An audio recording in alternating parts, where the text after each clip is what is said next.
Hello students, আশা করি তোমরা ভালো আছো। আমিও ভালো আছি। চলে এলাম তোমাদের সেকেন্ড সেমিস্টার মেজর বেঙ্গলির আরো একটি নতুন ভিডিও নিয়ে তোমাদের সামনে। আজ আমি তোমাদের সামনে সেকেন্ড সেমিস্টার মেজর বেঙ্গলির 20 শতক দ্বিতীয়ার্ধ থেকে যে টপিকটি আলোচনা করব সেটা হচ্ছে রবীন্দ্রনাথ ঠাকুরের যে টপিকগুলো আমি উপন্যাসগুলো যেগুলো আমি আলোচনা করছিলাম এতদিন ধরে, 13টা উপন্যাস টোটাল। আজকে সেটা শেষ পর্যায়ে আলোচনা করব তোমাদের সামনে। তো রবীন্দ্র উপন্যাসটা যেহেতু অনেকটাই দীর্ঘ, তো সেই কারণে প্রত্যেকটা উপন্যাস আমি দুটো দুটো করে তোমাদেরকে বুঝিয়েছি, সেই কারণে একটু লেট হয়েছে।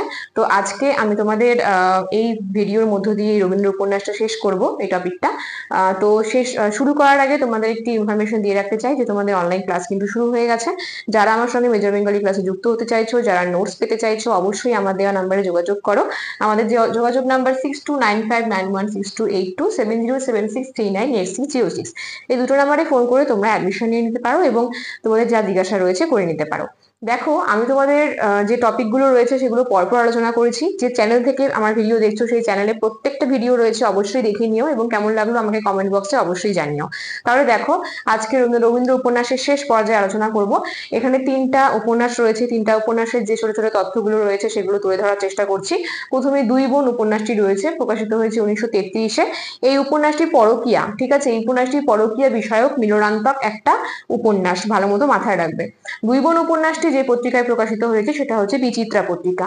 এই উপন্যাসে আমরা দেখতে পাই দুই বোনকে। যেহেতু উপন্যাসের নাম দুই বোন, তো দুই বোনের নাম আমাদেরকে জানতে হবে। এক বোনের নাম শর্মিলা আর এক বোনের নাম উর্মিলা।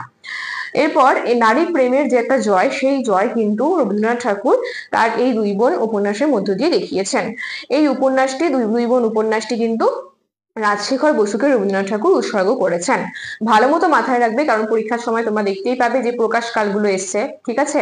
যেরকম দুই বোন উপন্যাসটি প্রকাশকাল কবে, শেষের কবিতা উপন্যাসকাল কবে, চতুরঙ্গ উপন্যাসের প্রকাশকাল কবে। তো এগুলো ভালো মতো মাথায় রাখবে, কাকে কোন উপন্যাসটা উৎসর্গ করেছে, উপন্যাসের চরিত্রগুলোর নাম কি, কোন পত্রিকায় প্রকাশিত হয়েছে, এগুলো তোমাদের খুব ভালো মতো মনে রাখতে হবে।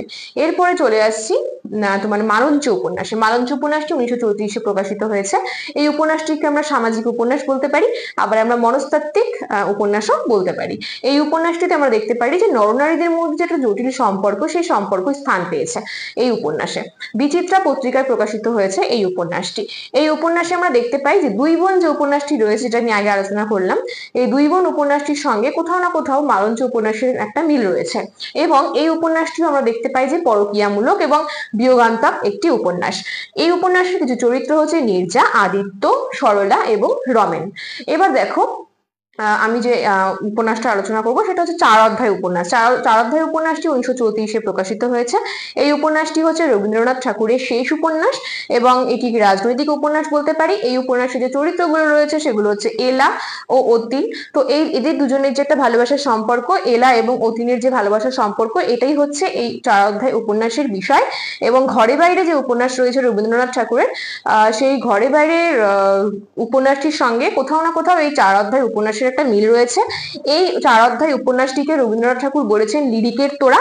অনেক সময় প্রশ্নে আসতেই পারে যে লিরিকের তোড়া, এই উপন্যাসটিকে লিরিকের তোড়া কে বলেছে, বা রবীন্দ্রনাথ ঠাকুর এই উপন্যাস সম্পর্কে কি বলেছেন, তখন কিন্তু তোমাদের বলতে হবে যে লিরিকের তোড়া বলেছে। রবিবার যে গল্পটি রয়েছে, রবীন্দ্রনাথ ঠাকুরের লেখা রবিবার গল্প, এই রবিবার গল্পের সঙ্গে কিন্তু আমরা দেখতে পাই যে এই 4 অধ্যায় উপন্যাসের কোথাও না কোথাও একটা সম্পর্ক রয়েছে। তাহলে দেখো, 4 অধ্যায় যে উপন্যাসটি রয়েছে, এই উপন্যাসের সঙ্গে আমরা দুটো, একটা উপন্যাস একটা গল্পের মিল পাচ্ছি। ভালো মতো মাথায় রাখবে, দুটোই রবীন্দ্রনাথ ঠাকুরের ঘরে বাইরে উপন্যাসের সাথে মিল রয়েছে, আবার রবীন্দ্রনাথ ঠাকুরের রবিবার যে গল্পটি রয়েছে সেটার সঙ্গে মিল রয়েছে। ভালো মতো মাথায় রাখবে, রবীন্দ্রনাথ ঠাকুর কিন্তু তার এই উপন্যাসটিকে কি বলেছেন, লিরিকের তোড়া বলেছেন। তাহলে দেখো, আজ আমি তোমাদের সামনে আলোচনা করলাম রবীন্দ্রনাথ ঠাকুরের একেবারে শেষের দিকে যে 3টি উপন্যাস রয়েছে, দুই বোন, মালঞ্চ এবং 4 অধ্যায়, এই উপন্যাসগুলির স্থূল তথ্যগুলো। আশা করছি তোমরা আমার ক্লাস বুঝতে পারছো। যদি কারো কোনো জায়গায় প্রবলেম হয়ে থাকে অবশ্যই আমাকে কমেন্ট বক্সে জানাবে, জানাতে একেবারেই ভুলবে না। যদি তোমাদের আমার ক্লাস ভালো লেগে থাকে অবশ্যই একটা লাইক, কমেন্ট, শেয়ার করে আমার পাশে থাকো, এবং যে চ্যানেল থেকে ভিডিওটি দেখছো সেটা কিন্তু সাবস্ক্রাইব করতে একেবারেই ভুলবে না। তাহলে চলো, আজকের ক্লাস এত পর্যন্তই। দেখা হচ্ছে নেক্সট ক্লাসে আরো একটি নতুন ভিডিও নিয়ে। সুস্থ থাকো, ভালো থাকো, আমাদের চ্যানেলকে ভালোবেসে আমাদের সাথে থাকো। ধন্যবাদ।